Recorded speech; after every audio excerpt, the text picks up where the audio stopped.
నమస్కారం BVR local news కి స్వాగతం. ఉదయగిరి నియోజకవర్గంలో సత్తా చాటుతున్న యువనేత అభినవరెడ్డి సమక్షంలో వేల మంది కార్యకర్తలు చేరిక. వారందరికీ భరోసానిస్తూ అండగా ఉంటారంటున్న అభినవరెడ్డి. మేకపాటి కుటుంబంలో మరో నవరత్నం పుట్టిందంటున్న కార్యకర్తలు. భావితరాల భవిష్యత్తు అభినవరెడ్డి చేతుల్లోనే. అభినవరెడ్డికి జై కొడుతున్న నియోజకవర్గ ప్రజలు. ఉదయగిరి నియోజకవర్గంలో తనదైన శైలిలో నియోజకవర్గ ప్రజలతో చేదోడు వాదోడుగా ఉంటూ యువనేత అభినవరెడ్డి తన సత్తా చాటుతూ ముందుకు సాగుతున్నారు. ఆయన ఎక్కడో బెంగళూరులో వ్యాపారాలు చేసుకుంటూ రాజకీయ ఓనమాలు కూడా తెలియని అభినవరెడ్డి తన తండ్రి గత 9 నెలల క్రితం వైఎస్ఆర్ కాంగ్రెస్ పార్టీ ఇన్ఛార్జిగా బాధ్యతలు తీసుకున్న రోజు నుంచి తన తండ్రి రాజగోపాల్ రెడ్డికి బాసటగా నిలుస్తూ రాజకీయాన్ని తనదైన శైలిలో చేస్తూ నియోజకవర్గ ప్రజలకు ఏ కష్టం వచ్చినా తాను ఉన్నానని భరోసానిస్తూ రాజకీయ చక్రాన్ని తిప్పుతూ ముందుకు సాగుతున్న ఏకైక నాయకుడు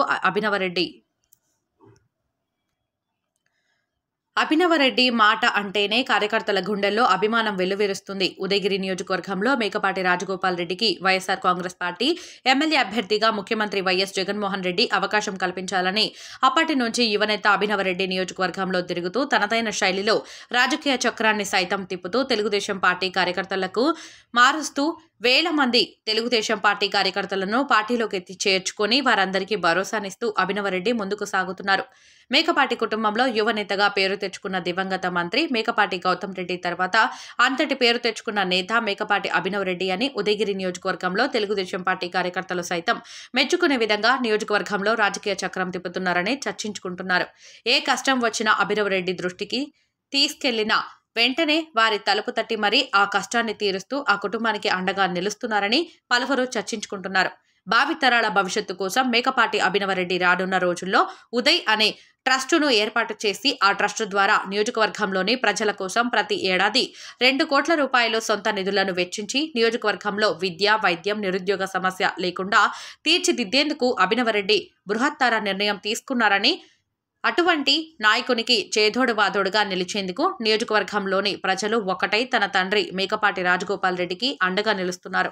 మేకపాటి రాజగోపాల్ రెడ్డి గెలుపు కోసం అభినవరెడ్డికి తోడుగా నియోజకవర్గంలోని ప్రజలు స్వచ్ఛందంగా నామినేషన్ కార్యక్రమానికి వెల్లువల రావడమే అందుకు నిదర్శనం.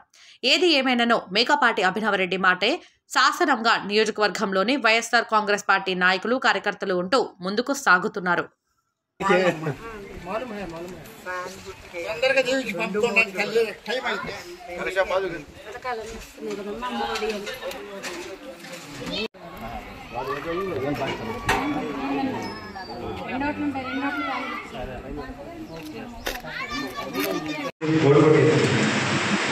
ఇంతమంది యూత్ ఉంటే ఇక్కడ చాలా సంతోషం ఉంది, చాలా చాలా ఉత్సాహం ఉంది నాకు. ఓకే, ఫస్ట్ ఇప్పుడు జిల్లాని అడిగినట్టు నెక్స్ట్ 5 ఇయర్స్ చాలా చాలా క్రిటికల్. నా విజన్ ఏంటంటే ఈ కాన్స్టిట్యున్సీలో మనకి highest number of youth population ఉన్నారు. అంటే మనకి కొత్త voters, first time voters 18 to 25 voters మనకి 14,000 మంది ఉన్నారు ఈ కాన్స్టిట్యున్సీలో. ఆల్మోస్ట్ మన డిస్ట్రిక్ట్లో సెకండ్ హైయెస్ట్. సో ఈ ఫస్ట్ టైం ఓటర్స్ చాలా చాలా క్రిటికల్. ఈ మన స్టేట్కి, మన కంట్రీకి మన బిగ్గెస్ట్ యాసెట్ మన యూత్ని మాత్రం మనం ఎప్పుడు మర్చిపోలేము. నేను కూడా యూత్ అనుకుంటున్నాను. ఏమంటే నాకు 43 years, నేను యూత్ అనుకుంటున్నాను. ఎనీవేస్, సో ఇప్పుడు నా విజన్ గురించి చెప్తాను. నేను డాడీ కూర్చొని ఉదయ్ అని ఒక ఫోరం స్టార్ట్ చేస్తాను. ఉదయ్ అంటే UDAI, అంటే Udayagiri development and advancement initiative.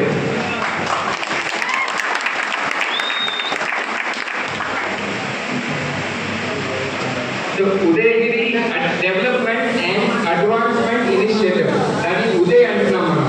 Okay, ఈ పేరు మీరు గుర్తుపెట్టుకోండి. ఈ నెక్స్ట్ 5 years ఈ ఉదయ్ మిమ్మల్ని చాలా చాలా బెనిఫిషియల్ ఉంటుంది అందరికీ. సో ఈ ఉదయ్ మాత్రం పేరు గుర్తుపెట్టుకోండి. ఈ ఉదయ్లో మా సైడ్ నుంచి అంటే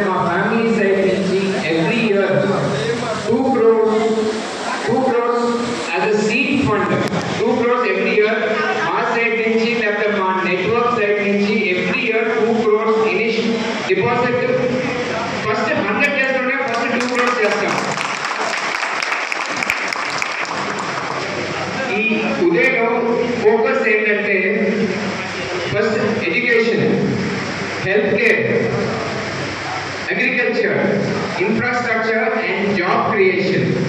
Also, first of all, we can the interesting ఉండకపోవచ్చు. The last one is the job creation. Job creation అనేది చాలా చాలా important. ఎందుకంటే నేను చూస్తున్నాను కదా ఇప్పుడు ఆల్మోస్ట్ ఒక 15,000 మంది మన కాన్స్టిట్యూన్స్ నుంచి ఆల్మోస్ట్ బెంగళూరు, చెన్నై, హైదరాబాద్లో ఉంటారు. వాళ్ళు నిజంగా ఇక్కడ ఆపర్చునిటీస్ లేక బయటకు వెళ్ళాల్సి వస్తుంది. సో నాది విక్రమానంద కూడా, ఎందుకంటే నేను ఇద్దరు ఈ కూర్చొని డిస్కస్ చేసాం.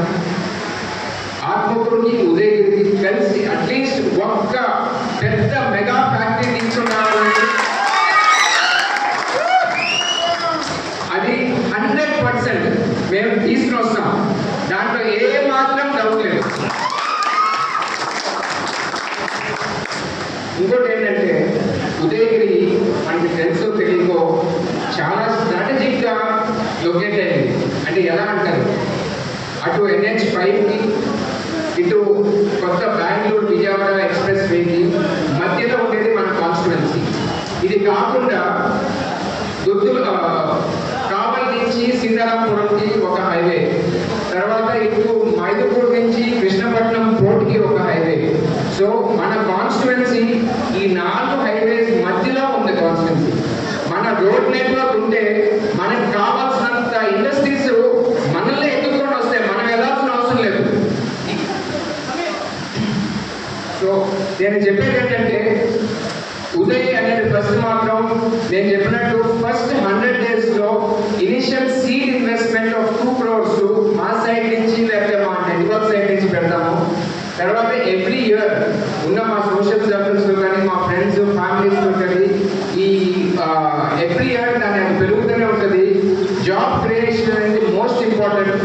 సో దాంట్లో మాత్రం నా పర్సనల్ ఫోకస్ ఉంటుంది. ఎందుకంటే మన వాళ్ళు ఇక్కడే పనిచేయాలి, ఇక్కడే బ్రతకాలని ఒక సొసైటీ. ఓకే, ఇంకేమైనా క్వశ్చన్స్ ఉన్నాయి మీరు అడగచ్చు. ఇప్పుడు మీరు చెప్పినట్టు చాలా మంది అనుకుంటారు మనకి బ్యాక్వర్డ్ కాన్స్టిట్యుయెన్సీ అని. నిజంగా చెప్తున్నాను, ఆ బ్యాక్వర్డ్ అనే పదం వినాలంటే నాకు చాలా చిరాకు ఉంటుంది. అట్లీస్ట్ నెక్స్ట్ 5 to 10 yearsలో ఈ బ్యాక్వర్డ్ కాన్స్టిట్యుయెన్సీ అనేది ఆ బ్యాక్వర్డ్ అనే పదాన్ని మనం తీసేయాలి ఫస్ట్. ఓకే, సో దీంతో మన ఉదయగిరికి ఉన్నంత పొటెన్షియల్ బహుశా మనకి ఇంకా తెలియదు. ఇప్పుడు నేను చెప్పినట్టు ఫస్ట్ వచ్చేసేసి లొకేషన్, మన కాన్స్టిట్యుయెన్సీ లొకేషన్ ఎక్సలెంట్ లొకేషన్. రేపు ఈ 4 highways వచ్చిన తర్వాత మీరు చూడండి ఇండస్ట్రీస్ మనల్ని ఎత్తుకొని వస్తాయి. Second, tourism. ఆల్రెడీ నేను రానా పోయినసారి కిషన్ రెడ్డి గారిని కలవడం జరిగింది. ఉదయగిరిలో కేబుల్ కార్ 160 కోట్లు పెట్టి కేబుల్ కార్ ఒక ప్రపోజల్ ఆల్రెడీ పంపించినాము. అది సెంట్రల్ గవర్నమెంట్లో ఉంది. రేపు గవర్నమెంట్ వచ్చిన తర్వాత 100% ఉదయగిరిని ఒక టూరిజం హబ్ లాగా తయారు చేస్తున్నాం.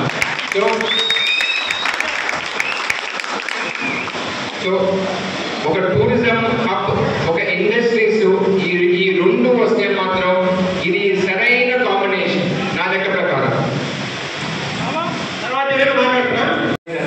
మనం అవసరమా హ్యాపీగా బెంగళూరులో బిజినెస్ చేసుకుంటున్నాను.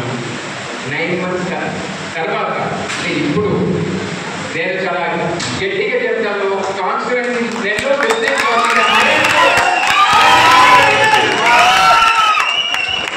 సో నా ఓన్లీ రిక్వెస్ట్ ఏంటంటే ఫస్ట్ టైం మీరంతా చాలా యూత్ ఉన్నారు ఇక్కడ. ఫస్ట్ వచ్చేసేసి ఓటింగ్ అనేది మాత్రం చాలా ఇంపార్టెంట్. మీరు బయటకు వచ్చి ఓట్ అయితే చేయాలి. తప్పకుండా మంచి చేస్తారని నమ్మకం ఉంది. బట్ ఓట్ అయితే మాత్రం ఫస్ట్. తర్వాత మీ ఫ్రెండ్స్ అండ్ ఫ్యామిలీస్కి నేను చెప్పినట్టు 14,000 మంది ఫస్ట్ టైం